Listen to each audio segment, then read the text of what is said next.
And like I said, we're supposed to live in a civilized, free society. We don't. When they can walk in, take you as a child, turn you into a killer, and then use you, abuse you, and when they're done, throw you away. It shouldn't happen. So I sit there and I start taking these puzzle pieces. And this fits, this don't fit. And I'm going like this till picture. And I sit back. The lady walks up to the front. The guy walks up behind me. She looks at him and smiles, says, "We've got one." And that's when it started. That is where they were weeding out who's good at this, who's good at that, who's going to be a soldier, who's going to be a psychic spy. Everybody knows that Hitler was looking for the ultimate soldier, that super soldier, ultimate warrior. Hitler was also heavily into the esoteric arts with mind control. And at that time, they started combining the two. Mind control, super soldier, ultimate warrior. They just started putting it all together into one project, and that's where they got me. My kicks in my right leg were 120 miles an hour. My punching power was well over 18 to 1,950 foot-pounds. That'll bust concrete blocks. And I put 3 rounds through the heart of a very high intelligence official. This guy grabs me by the throat, and I just snapped sideways, threw my hands palm down, just threw them down, and screamed inside my mind. The guy goes up and back. I never touched him. I look over, and there's George Jr. sitting at the bar with the Secret Service bodyguards, drunk as a skunk, with the Secret Service trying to get him to calm down. Now, that's when I snapped awake. I don't remember driving there. Let's back up and find out exactly how you got into this program. They wanted people who were half Native American and half Celtic, whether it be Scottish, Irish, didn't matter, as long as it's Celtic. The reason for that is that the Native Americans and the Celtics are 2 of the races on the earth that are more superposed to paranormal abilities or psi abilities. Okay, and as a matter of fact, both of these cultures practice paranormal abilities. So it's kind of genetic memory. It's in our genetic memory. Okay, and I thought that's basically what it was until about 2 years ago when I found out that my father was a CIA agent. My father's been dead now for almost 15 years. I never had a clue. But with that new information, it made a lot of smaller tidbits of information and a lot of things that happened in the past. Now it all fits. Okay. Basically, what happened with me is in 1966. I was 6 years old. And both my parents loaded me up in a truck, took me to town. Yeah, it's at the edge. It's dark, it's cold, snowing. I'll never forget today, okay, because it stands out. Why are we going to a hardware store this late in the afternoon? So we go into the store, and at this time my mom and dad are like not fighting, but they're not getting along. And I've been in the store several times with my grandfather. And we go into the back. I've never been to the back. And there's a door there that if you didn't know it was there, you'd walk right by it. Mm-hmm. So we go in, and here's 6, 7 other kids about my age. And they're all sitting at these tables, like these kindergarten tables, sitting down low with the small chairs. And they all have the same thing. They look like puzzle pieces. Well, this lady comes in that did not fit. Okay, she's tall, she's elegant. The fur coat come on, this is Eastern Kentucky, okay? Don't happen, all right? And she played a very prominent role from there on, because she's in several of my memories. And she sets me down to play. She says, she gives me a stack of blocks, okay? And what they are is they're puzzle pieces. And says, make me a picture, and walks off. So I look around for my mom, and she's with a guy there who's in a suit who, again, shouldn't be there, okay? And they have a clipboard, and she's signing some papers. Now, 6 years old, I puzzled, but you don't think much of it. So I sit there, and I start taking these puzzle pieces, and this fits, this don't fit. And I'm going like this to picture, and I sit back. The lady walks up to the front. The guy walks up behind me. She looks at him and smiles, says, we've got one. And that's when it started. I was given something to drink. I remember feeling sleepy, and that's it. So are you saying, did you go home with your parents that night? No, I did not.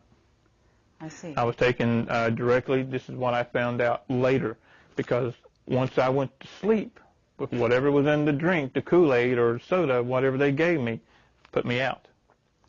My next memory was at 9.5 years old. So you have a blank in your memory right now. Yeah. Now, I have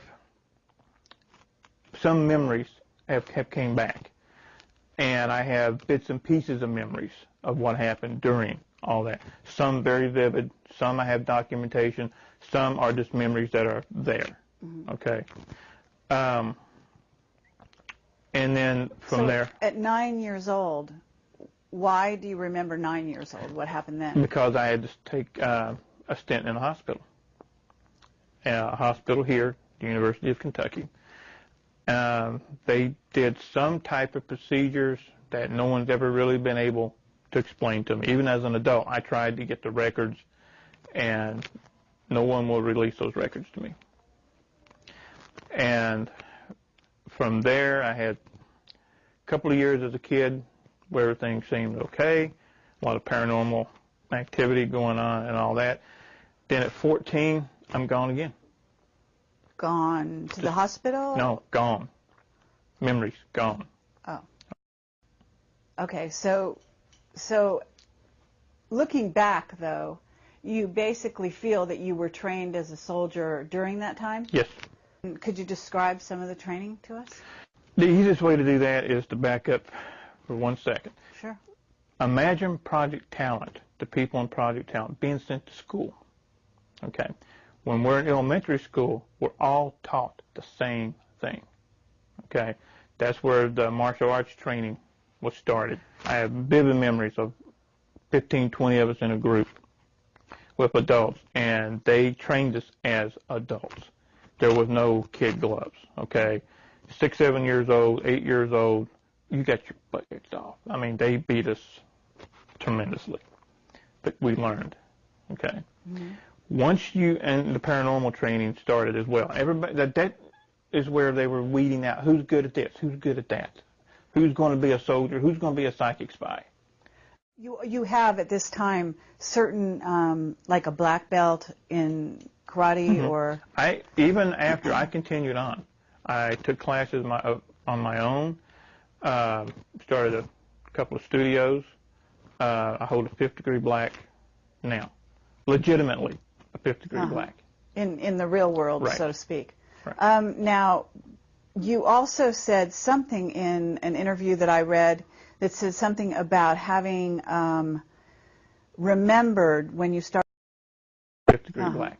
In the real world, right. So to speak. Right. Now, you also said something in an interview that I read that said something about having remembered when you started teaching karate. This is how you triggered some earlier memories of all this. Right. There was one incident in particular. I had a friend of mine who was an ex-Green Beret, and he wasn't a regular. He would come in and work out with me when he was home on leave or those kind of things. And we're sparring one night, and he's a big, rough, raw-boned guy. Okay, He's going to go in a bar and wipe half of it out and never break a sweat. So we're sparring. And I did a technique that when he came up off the floor, he's angry, bumfuzzled. Where did you learn that? And then it hit me. I don't have a clue. Where did I learn that? And he said, that came straight off the farm. I'm only 19 years old. I said, farm? What are you talking about? Cattle farm? Pig farm? I didn't have a clue. And he said, the CIA training facility, the farm. And little things started clicking. Okay? And when I really started to get memories back was about 8-9 years ago when I had an automobile accident. And it ruptured 3 discs in my neck. And when they finally gave me the MRI, the electromagnetic resonance didn't mesh with the cranial implant. That you had gotten... Somewhere, somehow, I have a cranial implant. And I say this because I have it on film. And when they put me in the MRI machine, when they turned it on, when it started to spin, okay? Right. Imagine tremendous pain.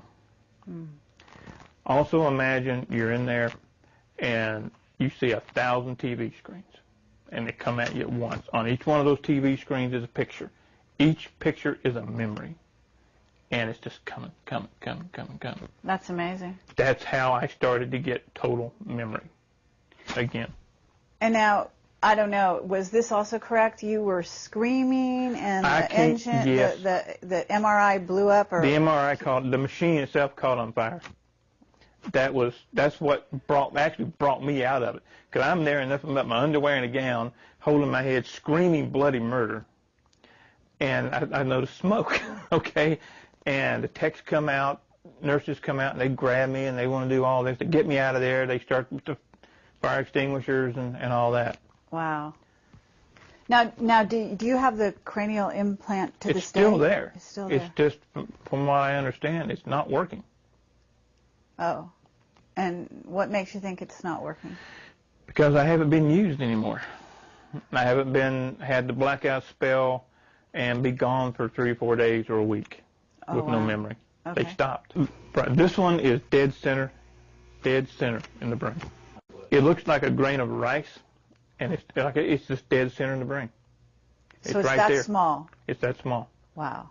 And I've had it checked through independent sources, and they look at it and like, you got a problem. It's got to be removed. Man, you're going to die. I said, no, it's fine. Don't worry about it. I don't tell them what it is. Okay? I just want their opinion. I want to hear what they have to say.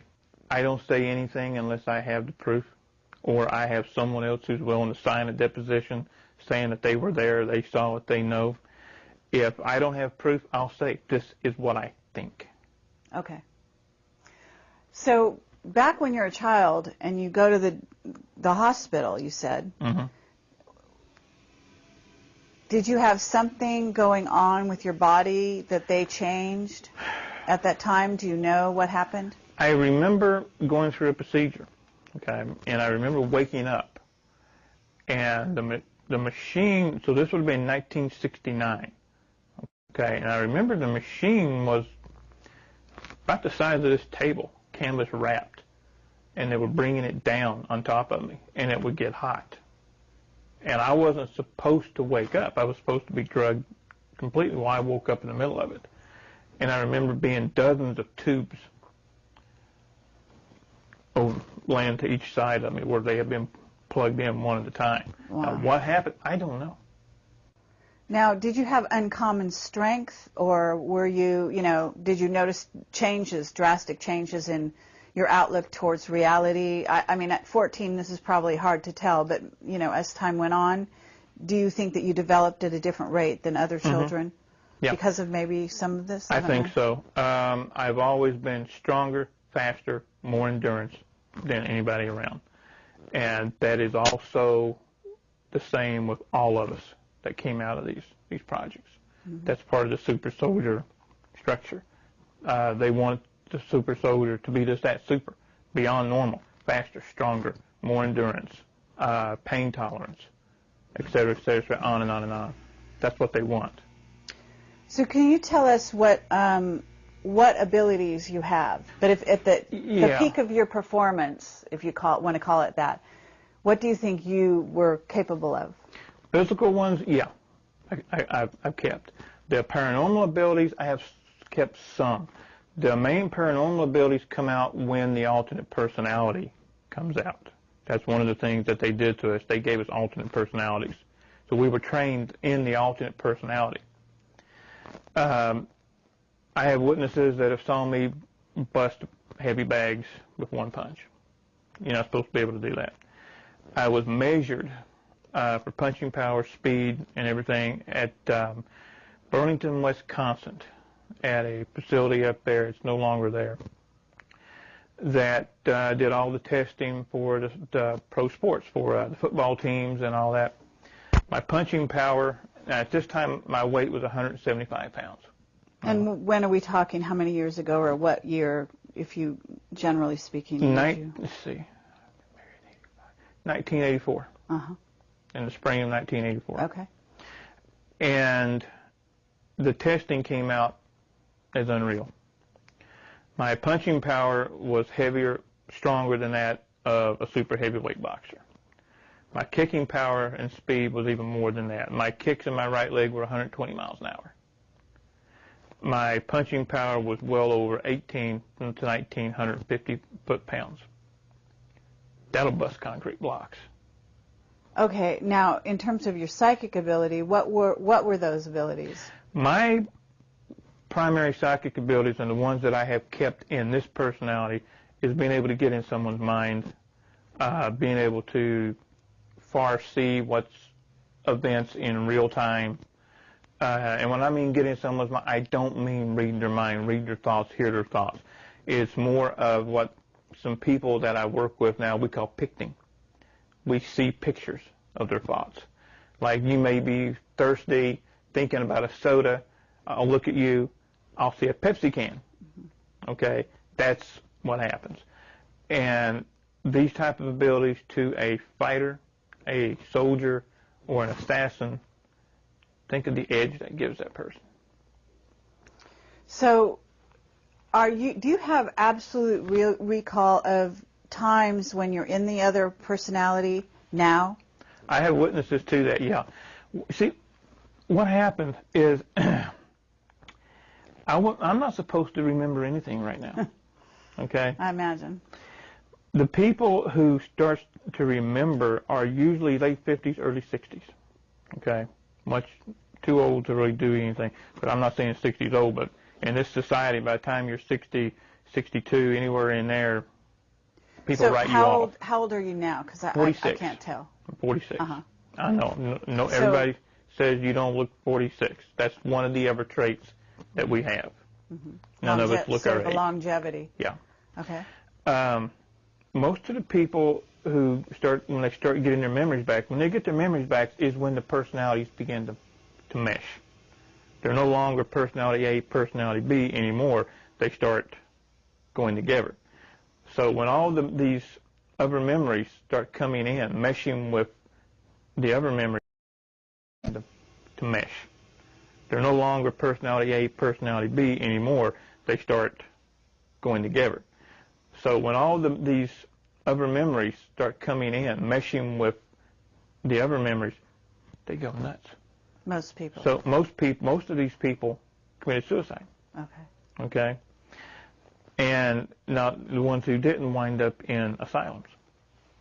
Is it possible, Duncan, that they could also have been programmed to commit suicide? Yes. Like a kind of self-destruct when no longer useful? Mm-hmm. Uh-huh. Absolutely. So you kind of have beat the system in a certain sense. Mm-hmm. And you must have had struggles. So what's keeping you going, and what is it that you think allowed you to sort of maintain? Hmm. After the car accident, we moved from this area. We moved to upstate New Jersey. I was never supposed to lift anything over 5 pounds again. I was never supposed to be able to hold my arms above my head. That's how serious the neck injury was. 2 o'clock in the morning, I'm sitting in my apartment in New Jersey, and this little voice comes in. What the is your problem? What's wrong with you?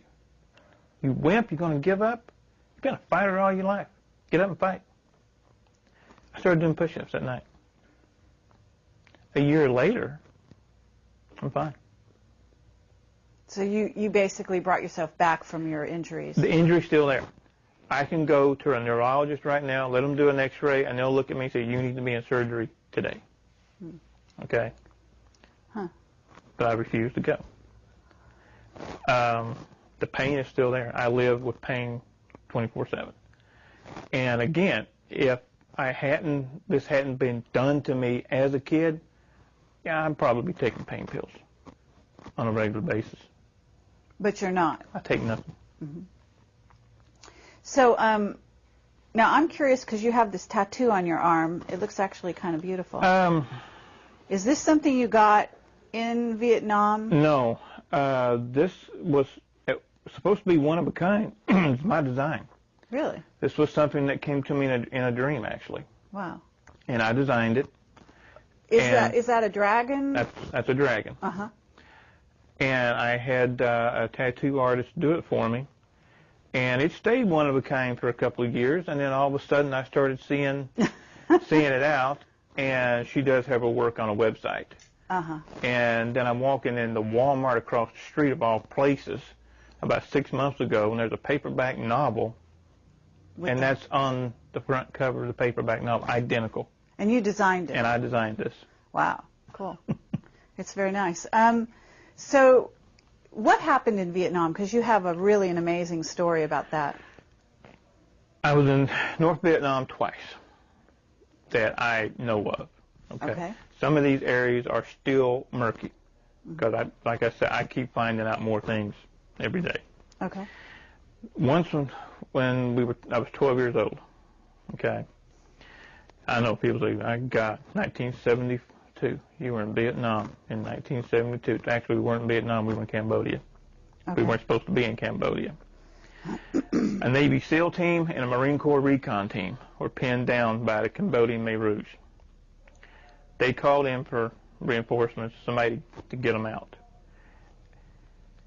And I'm telling you exactly what a Marine Corps recon captain and a Navy SEAL captain told me. Now, I have my own memories of it, but I saw it from my point of view. I'm going to tell you what from their point of view.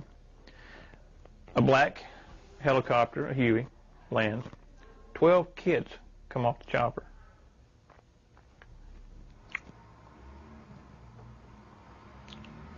Yeah, there still are a couple of things. Take your time. We got all the time in the world, Now, and I can understand. Long story short,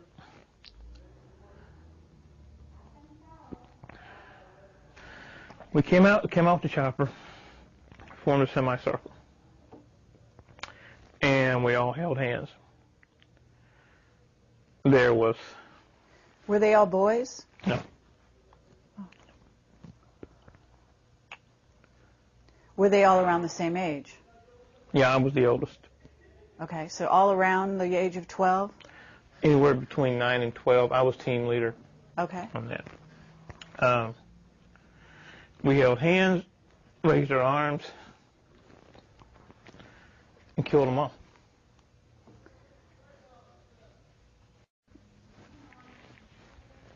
Who did you kill? Every Khmer Rouge soldier within 20 miles.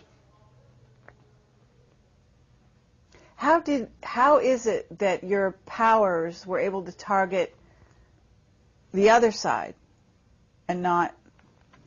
I wasn't the trying to think of the phrase. I was like the lead battery, but I wasn't the one who did the targeting. Who aimed. So you didn't actually aim your power. You guys were the power. Someone else did the aiming. Was it the kids that did the aiming or someone else completely? One of the other kids. Oh, yeah. Okay. Now, did you know the other kids? Mm-hmm. At the time you knew the kids? I know one right now. Do you? Mm-hmm. Okay. Now, is this person willing to come forward or not? Not this one, no. Are they even aware that they're one of them? Mm-hmm. Are they? Yeah. Wow. Okay. Well, I mean, we really appreciate that you're sharing this with us because this is obviously a huge thing, and people never like to talk about the sort of negative side of Yeah. of the powers of the mind, but obviously this is one of the applications, and there's no reason to hide it. It's not that. It's funny. I've done a lot of things that were not of my doing, not of my making. Some of them bring out an emotional response. Some don't. Some are kind of like, so what? And some, I have no control. And I go through this little emotional, and then I'm okay, and then I'm fine with it. Sure. You know, it's like, I can't cry on command. Believe me, I've tried. Okay. But the way it was explained to me, it makes perfect sense. 12 kids. Imagine 12 batteries. You have one battery, you might get nothing. Add 2, you get a jolt. Add 3, you get a burn. Add 12, you get electrocuted. That's basically what we did. The 12 of us joined up through everything, kind of the semicircle, start from the center, because I was in the center, like this, out. And that's what happened. And this is something you guys were obviously trained to do. Right. Do you have a memory at all? Has anything come back of your trainers? Remember the lady in the hardware store?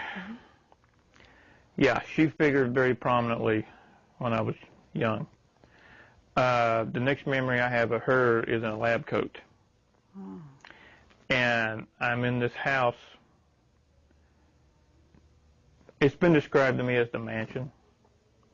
And I have my couple of ideas where this place is or was, but I have no proof.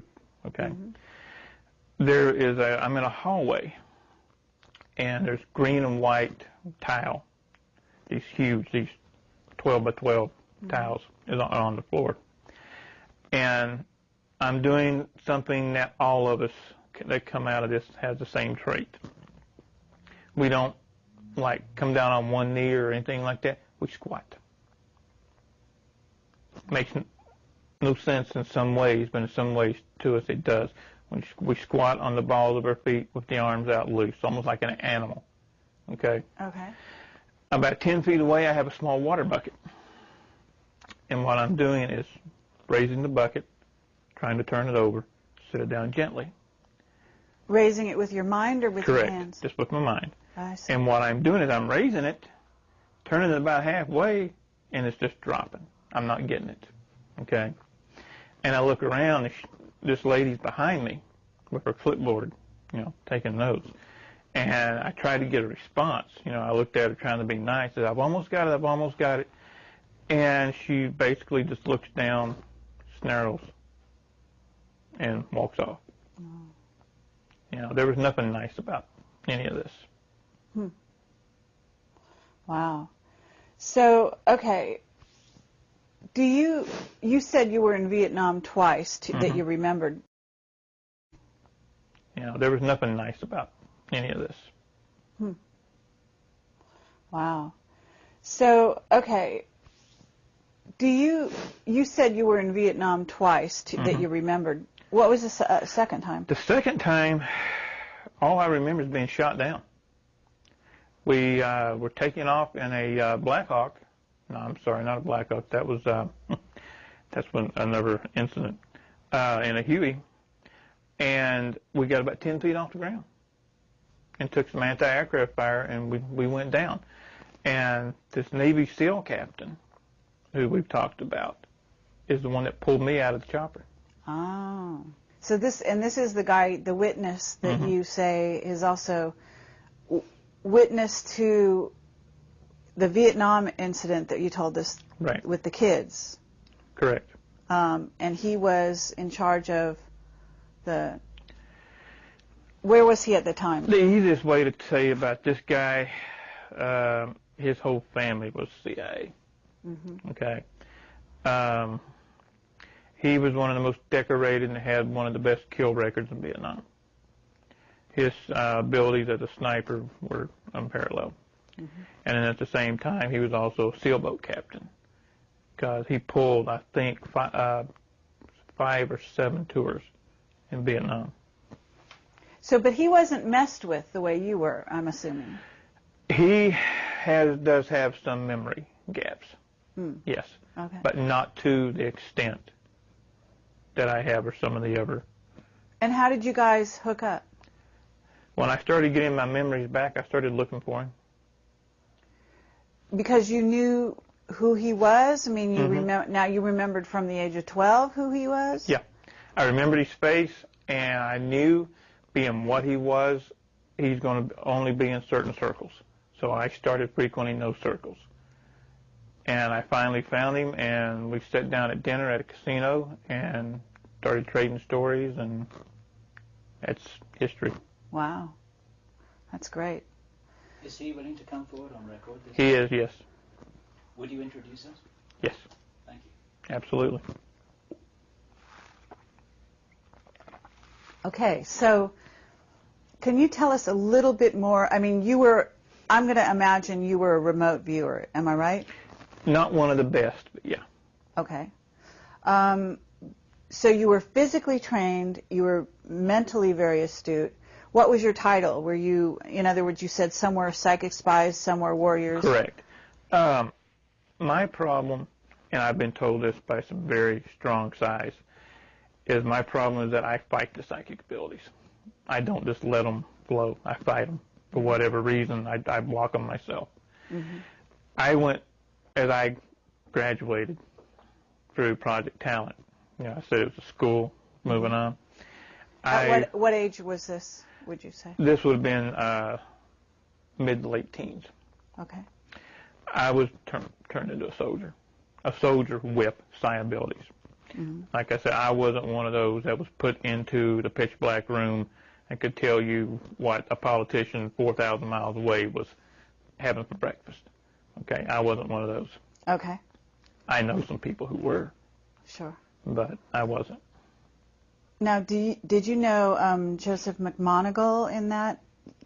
That name does ring a bell. Uh-huh. I've been asked that before. I just can't say for sure. Okay. So where were you based, do you think? I mean, you weren't based in Kentucky. No. I have memories of being in several different training facilities. I do know I spent 3 years on St. Thomas, on the island of St. Thomas in the Virgin Islands. And that was verified to me about 3 years ago. Okay. I'm going around seeing people, and they're looking at me saying, I haven't seen you since you were a kid. I guess what I'm trying to get at is, once you were trained, you were sort of ready to go. So where did they use you? Do you have any idea? Were you in war? After Nam, I do have some vivid memories of a couple of assassinations that were carried out. I have memories of being on military bases. And I had it verified that I was at Norfolk Station, Norfolk, Virginia, by a radar man who was stationed there when I was with a team. And he contacted me because he saw my picture. And so he told me, what happened during this time is that he told me things as fact that happened that I thought were just dreams/memories. And he's telling me this without me telling him anything. Were you an assassin? Yeah. Okay. Yeah, I was. And I don't know, how did you assassinate people, and what kind of people would you be assassinating? Do you have any idea? I mean, were they people in wartime? Were they Americans? Some, yeah. One that I remember, and I think I remember it so vividly, is because it was the last one. The last time I ever did anything for the government was in D.C. And I put 3 rounds through the heart of a very high intelligence official. Now, do you have conscious memory of this? Of this one, I do, yes. Okay. I never knew the name. I was given a photo, a target, habits, do the job. That's it. And do you remember any operations taking place in other countries? France. In France? Mm-hmm. That's interesting. What the vivid memory is that I have, and I also was shown a photograph of me sitting at a little cafe from the Eiffel Tower. Okay? I have no knowledge at that time of being in France. But the guy showed me the pictures of 8x10 black and white, and there I am, drinking something out of a cup with steam, and there's the Eiffel Tower in the background. Wow. And I remember doing a job, but I don't remember what it was about. A decoy was sent in, and what the lady was to do was to get the guy to come out of the bar, hopefully not exactly in his right mind, inebriated if possible. And my job was to snatch, grab, get the information, and then terminate. And I remember doing the snatch and the grab, and then the memory fades from there. Uh-huh. So you must see movies, right? No, I don't. Oh, you don't go to movies? Can't. Okay, because I was wondering if maybe, you know, there's a lot of violence in movies, a lot of scenes of that kind of thing, and I was wondering if those might trigger some of your memories. They do. Violence per se does nothing. I love wrestling. Okay. As a matter of fact, I used to incorporate professional wrestling techniques into my teaching when I was an instructor. It's not the violence per se. The last movie I tried to watch of that nature was The Bourne Identity. I couldn't get halfway through it. I do a total change. Okay, you see your personality does a change? My personality changes. God help whoever I'm watching a movie with. And I'll just get up and walk away. Sci-fi movies don't bother me. But anything concerning government black operations, CIA, NSA, covert killings, I can't do it. Do you have any remembrance of other planets? I know this sounds a little out there, but I have No, heard of actually some not. soldiers. Actually not. Uh-huh. There is one thing that a couple of us share, and that is a deep fear and dread of the planet Mars. Bring up the planet Mars to us, and it's just like watching one of those movies. I was just about to do that. So, yeah, Mars specifically. There is something about Mars that changes our entire attitude at that time. I know one person who point blank says they better leave Mars alone. Leave it alone. Meaning leave it alone, don't talk about it, or meaning don't go there? Don't go. That they're waking something up. On Mars. Mm-hmm. Now you're still a psychic, when Sure. you say. Okay. So you must have some thoughts or Something up. on Mars. Mm-hmm. Now you're still a psychic, when Sure. you say. Okay. So you must have some thoughts or associations with Mars. Are you willing to talk about that? I mean, because I know that you said that you develop headaches sometimes after these talks. Mm-hmm. You know, where you reveal and kind of go back in your own mind as to your history. I'm having a good one right now. Headaches are part of the conditioning. Sure. Okay, it's a headache, but it's a fake headache. It's a programmed headache. I'd like to know if you see special machinery. Yes, Okay. it's underground. Uh-huh. And have you seen any certain kind of beings there? Yes, they're in stasis. It's like a kind of artificially induced hibernation. Thank you. And is that it's not humans that are in that state? No. It's the beings. And they're very tall. They have long features. Do they look like the Egyptian Quite a leaders? bit. Okay. Quite a bit. Talk a lot about anger in the recent interview that I saw that you've got, I guess, on your site. Yeah. And can you tell us a little about that? Can you describe the anger, how you deal with it? There was, at one time, it was pure rage. When these memories came back, and when I sat down and I started putting together all the things that, starting at 6 years old, all the things that was done to me, things that I was forced to do, etc. It was pure rage. You know, my first impulse was to go to D.C. and just go nuts, okay? Well, as the old saying goes, I'm crazy but not stupid, okay?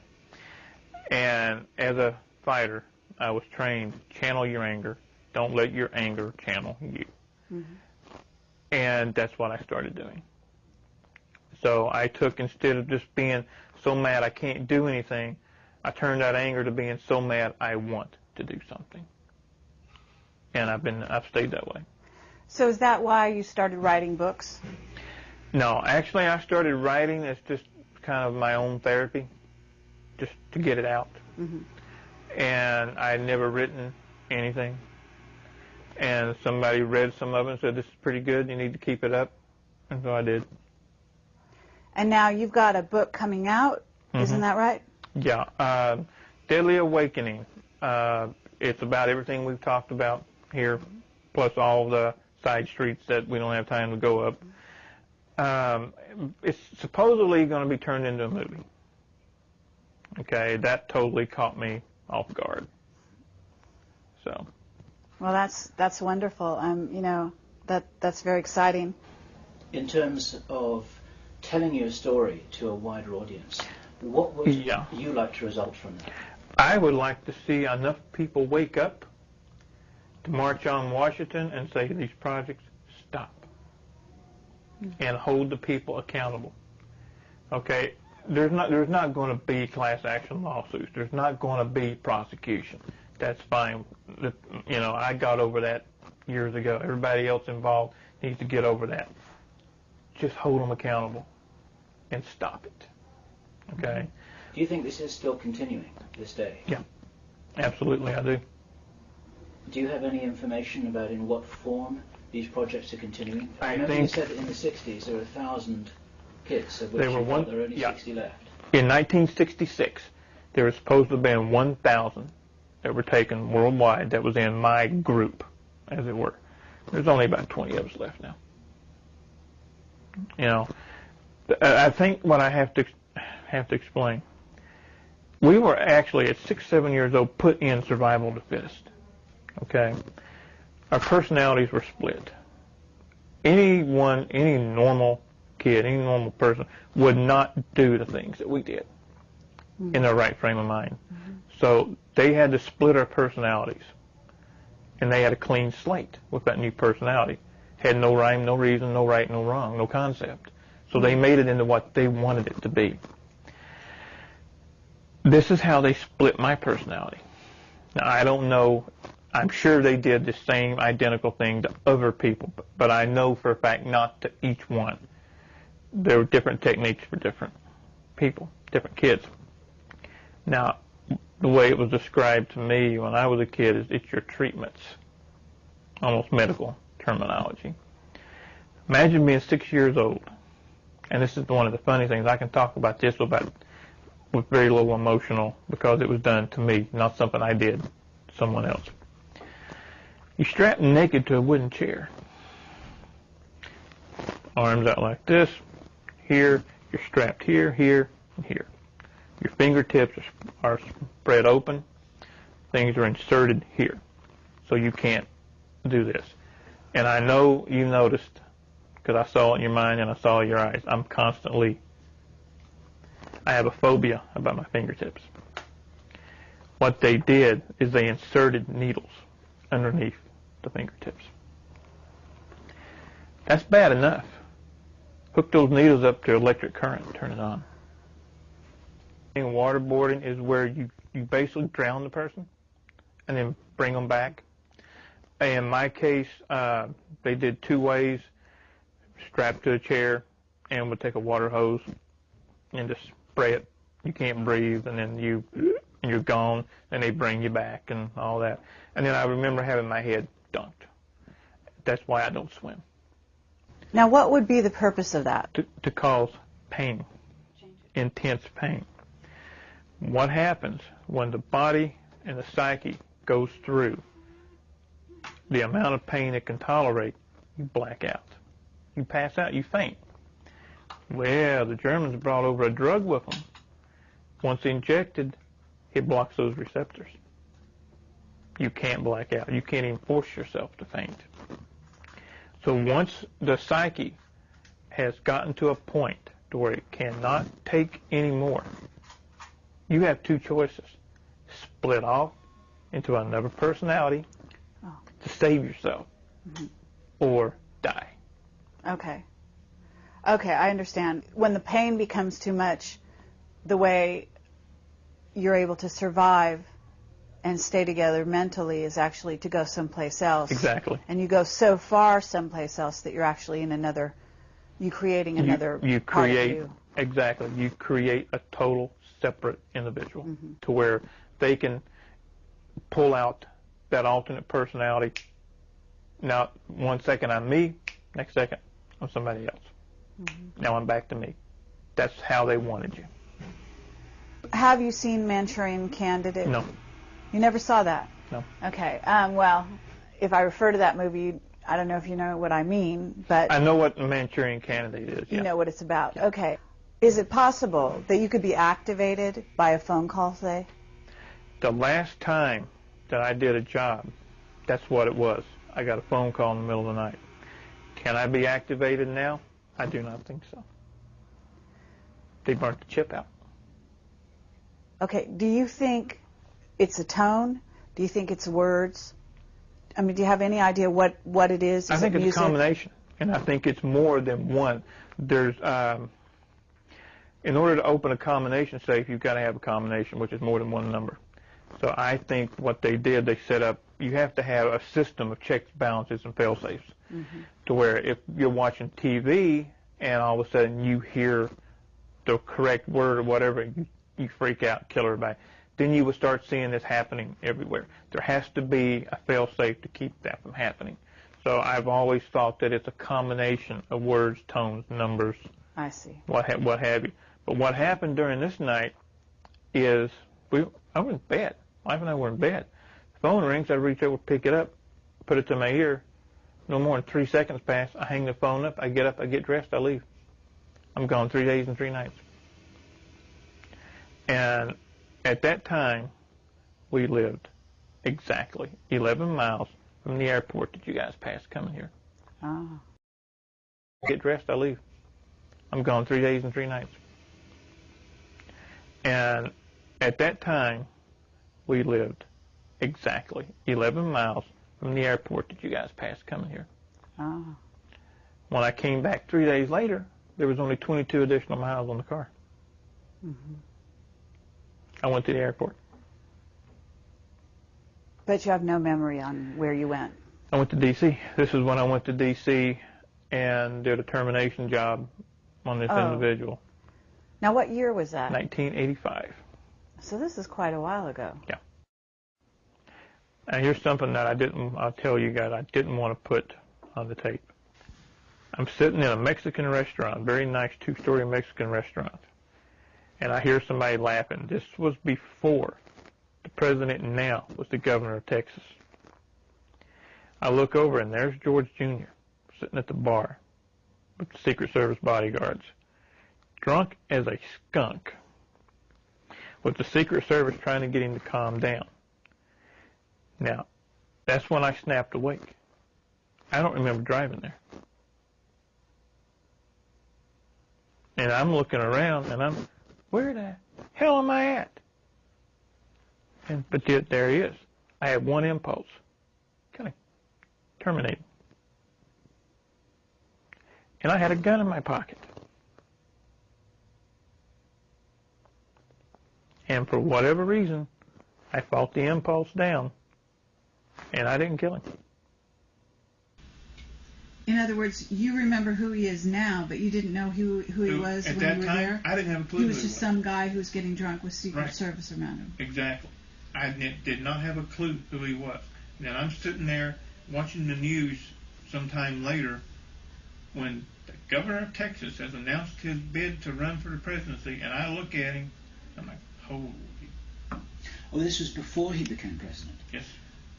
I got it. Years before. So in that context, maybe it makes even more sense. And it's even scarier. What about underground bases? Do you think you've ever been in an underground base? I know where one is, right here in the state. When I was in my mid-late mostly late teens, okay, that I remember the farmhouse that we lived on was situated in a valley. And there were old logging roads that went all the way around the valley. I had a good 5-mile run up and down the mountains on a good graded road. There was also some worked out strip mines over to the southeast of there. Well, one day I'm running out through there and I decide to drop down the hill and go over and look around. As soon as I do, I can feel the vibrations in the ground. And I drop down and I put my ear to the ground the way my grandfather, taught me how to do. And I get up and this little voice says, "Get the hell out of here." As I'm running back up the hill, a chopper lands.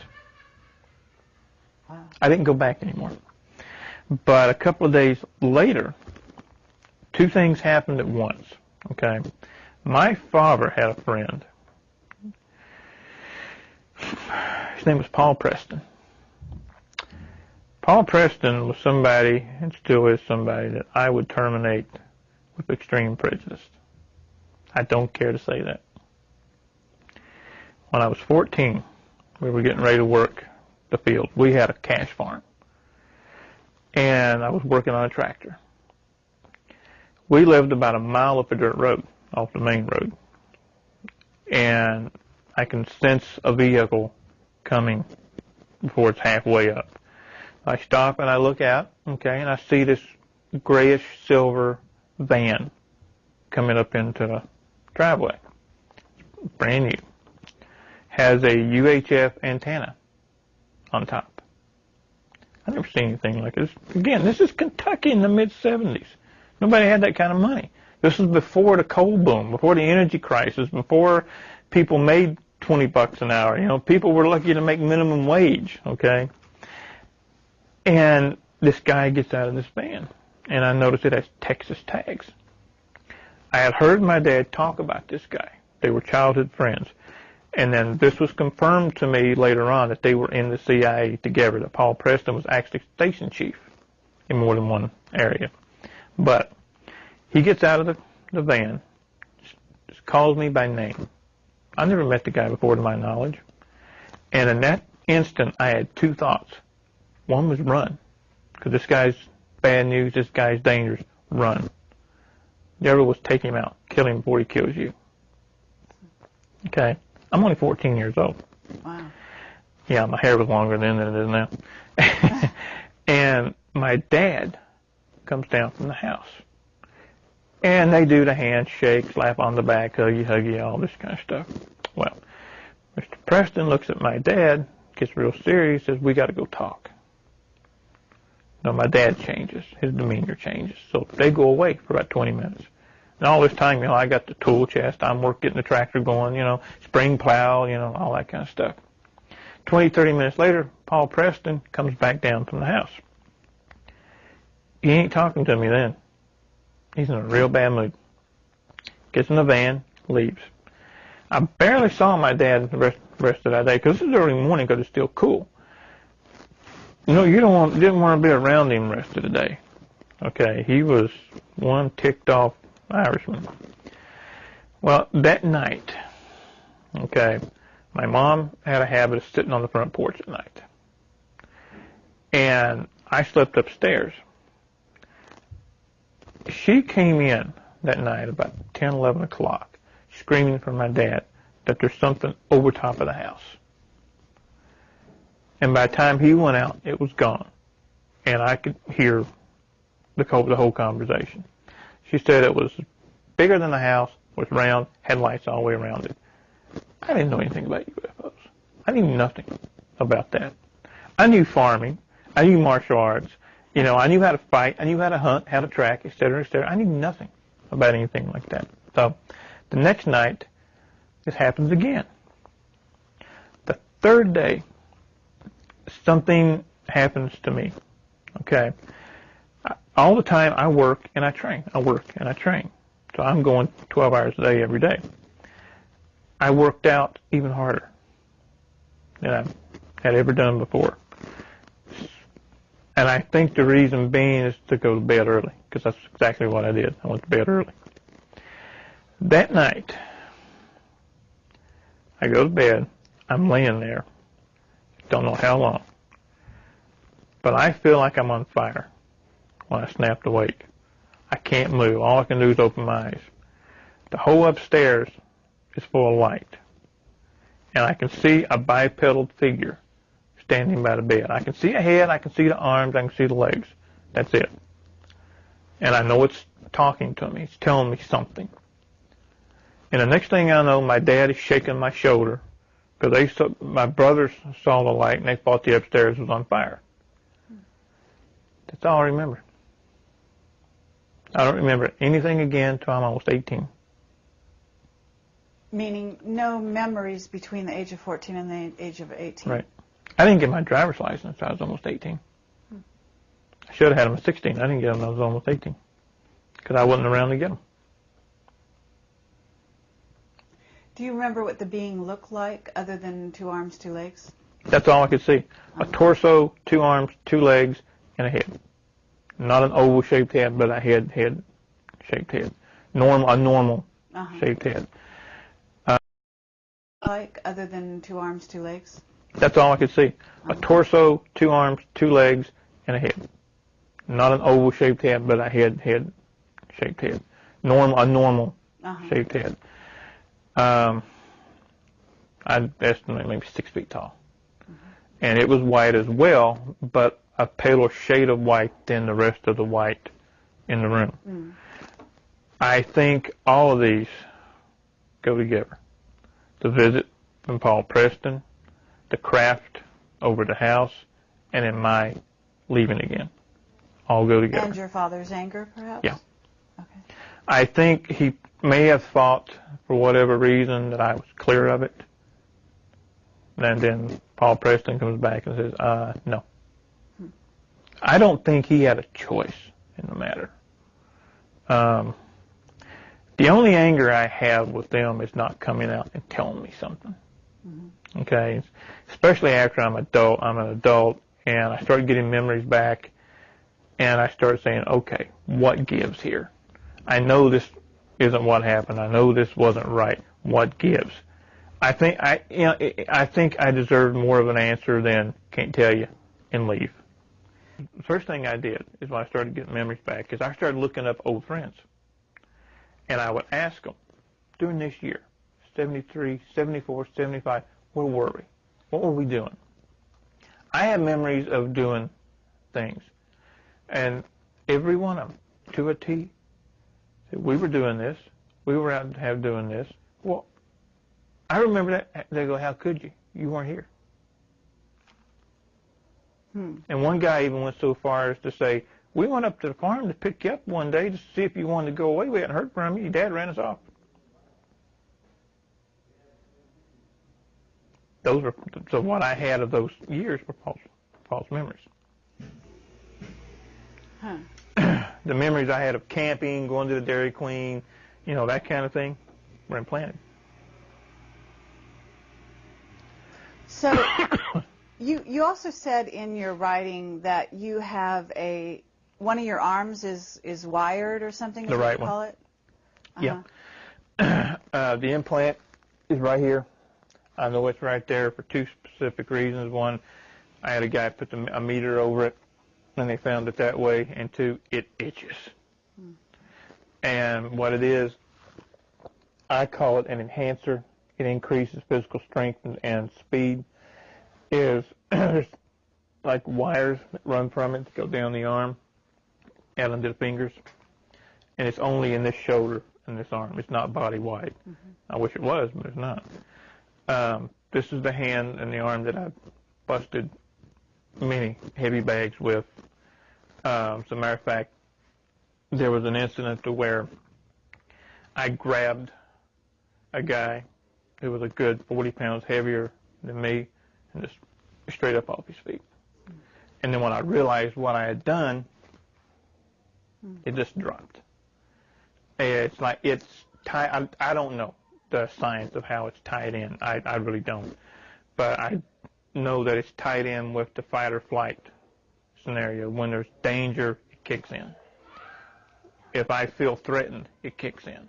the throwing of energy, yeah. That one freaked me out when it happened. I had a job in Lexington, a place that was, at that time was called the community kitchen. There was no kitchen. What it was a facility for homeless, indigent, that kind of thing. We had doctor's offices, we had social service offices, showers, clothing, all that. But it was also a haven for pushers, users, abusers, rapists, killers, you name it, they came in there. We could have 60 to 100 people in the facility at any one time, and I was chief of security. And we had a fight that broke out. I mean, it was nothing. We'd have 3 or 4 fights a day, okay? But we had 2 girls get into it. They fight worse than men, okay? And my partner had one holding her down. I was holding the other one down. And when I say holding them down, I was just sitting there with one arm on her shoulder, okay? She was laughing about it. And the next thing I know, I look up, and I see this extremely large man standing over top of him. And he's got 3 or 4 friends with him. And he's giving this routine. I'm giving you the count of whatever to get off of her. I'm going to do this. Well, I snapped. I'm on the ground. I look up. I see I'm outnumbered, outgunned. I changed. Normally, I would have rolled out of the way, got up, started cussing him right back at him, threw him out the door. No. I stood up and hit him. And the witnesses there said I didn't just hit him once. I hit him 12 times in a matter of a second. It broke his neck. His neck was as big as my legs. And it just snapped his neck. Well, when that happened, the whole facility went berserk. It just went, half of them were coming at me and my partner, and the other half was using it as an excuse to get whoever they didn't like. Mm-hmm. And it's during these times that something happens that I can't explain. It's like I step outside of space and time. Everything turns black and white. Everything goes slow motion. It's like I've got all the time in the world to go from point A to point B because this guy ain't moving.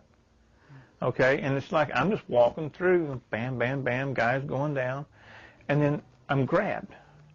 This guy grabs me by the throat, and I just snapped sideways, threw my hands palm down, just threw them down, and screamed inside my mind. The guy goes up and back. I never touched him. And when that happened, that ended the entire fight. Because I'm standing there, and I'm looking around, and I'm suddenly aware that everybody's staring at me. And somewhere during this time, the cops have been called. So here come the cops, here come the ambulances, the paramedics. And I talked to one of the cops, give the report. Half of them are taken to the hospital, the other half are barred out, some are taken to jail, and I went to the nearest bar I could find. And I sat there because I didn't know what to do. I knew something had happened. I knew it was real because people were saying, were coming up to me, what did you do? How did you do that? And I don't have an answer for you. I don't know. What year was this that this happened?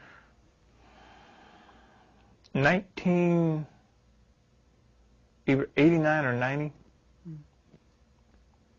I'm trying to, I worked so many jobs during that time, during those years, which is something else that I've been told is indicative of all of us that came out of these black operations. None of us could hold a job. It was like, and I know from personal experience, we'd be the greatest thing since sliced bread for a couple of months, and then all of a sudden the boss or supervisor comes out, finds something wrong, and we're fired.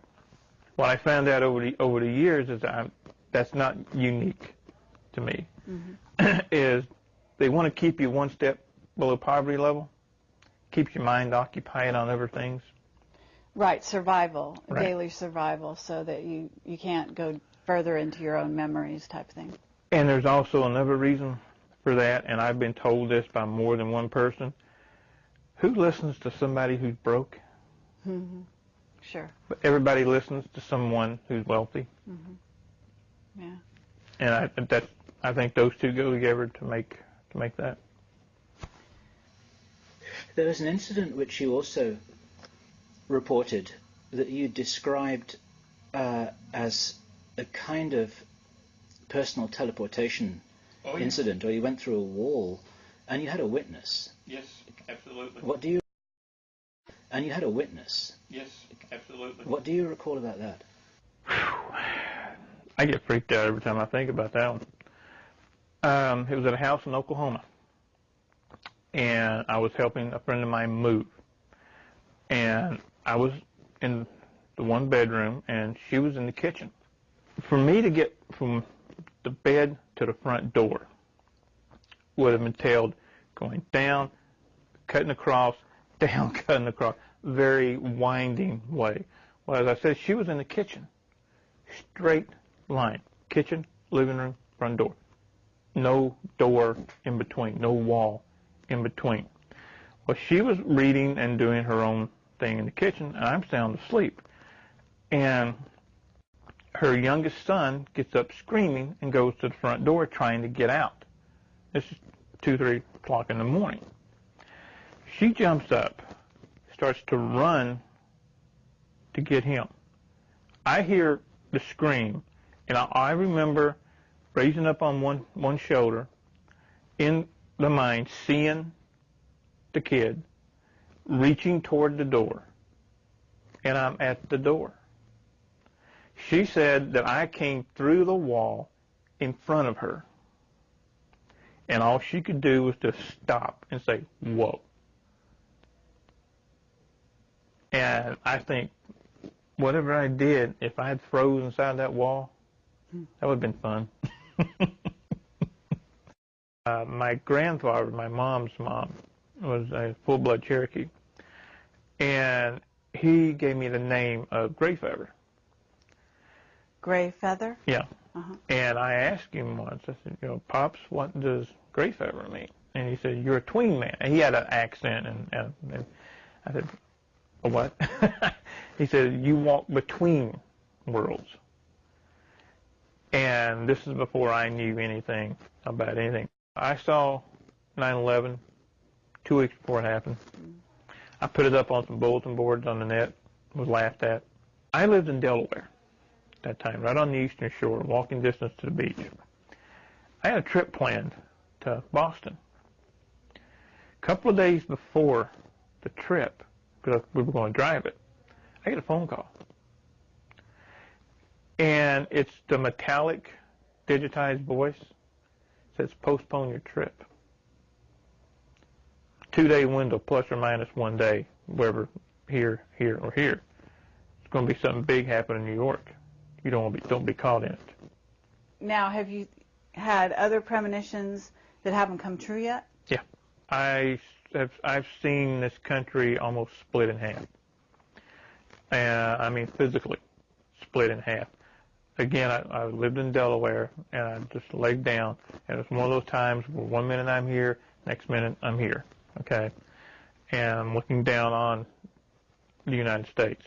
This is before I knew about the super volcano and all this and that, but I saw that area all going up into Canada, coming all the way down into Mexico.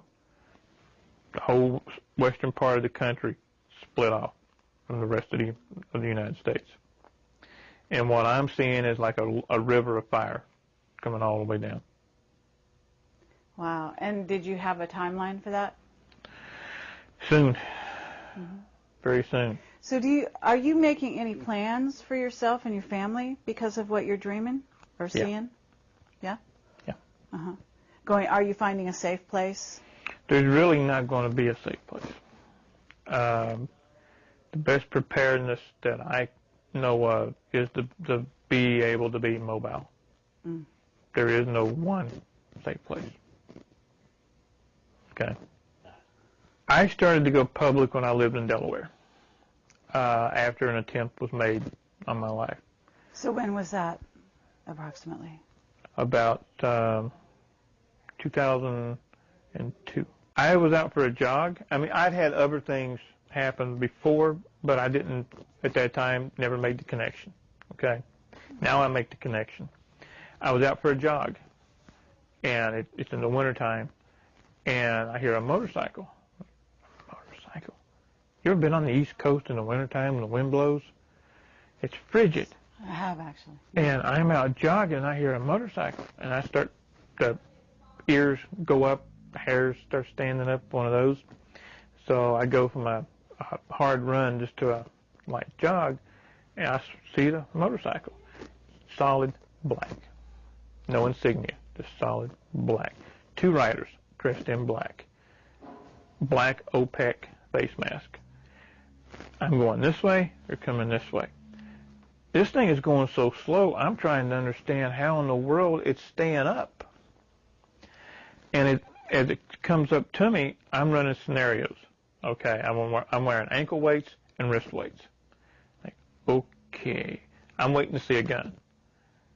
So I'm thinking, this was coming off, this is going to throw, forward row, kick the back wheel, try to get an advantage. Just all this is playing out in my mind. The guy does open his coat, puts his hand in his coat. This is the rider. All I see are two fingers. Points them at me and goes like this and goes back. And I'm thinking, okay, this is just a warning. Okay. And they slowly go on down the road, going toward Route 1 to go north. I didn't make it 10 steps. I had puke, bile, everything. I had to crawl home. I was sick for 3 days. I finally got to the doctor and said I had some kind of unknown viral infection. He did shoot me, just not with a gun. I think half the people who hear what I have to say look at it and say, what a lying stack of dung. This is so much BS. There is no way any of this could happen, et cetera, et cetera, et cetera. Well, I'll give a response that I gave a guy on a radio show one night. I wish that were true. I'd love to be able to take a pill every day and have a nice life. But I can't, because it did happen. And I don't have the whole story myself. And I may never get it. What happened to me, you know, I told about how they split the personality. That's just the tip of the iceberg. Okay? I remember the beatings, to being thrown naked into a refrigerator room because I couldn't get something right. You know, this went on and on, and not just to me, but to all of us that were in this particular group. And this stuff shouldn't happen. You know, we consider ourselves a civilized, free society. There's nothing civilized about this. There's nothing free about this. There is strength in numbers. I would like to see, I mean, come on. You can have a 1 million-man march on Washington put together by somebody that the government laughed at. Why couldn't we do the same thing? This stuff has got to stop. You know, people, and like I said, we're supposed to live in a civilized, free society. We don't. When they can walk in, take you as a child, turn you into a killer, and then use you, abuse you, and when they're done, throw you away. It shouldn't happen. And you asked earlier, what is the one thing that I would like to see come of this and any subsequent movies, videos, whatever? I want to sit in a chair just like this in Washington, D.C., in front of the full Senate and demand answers. I'd do it in a heartbeat. I ain't shy.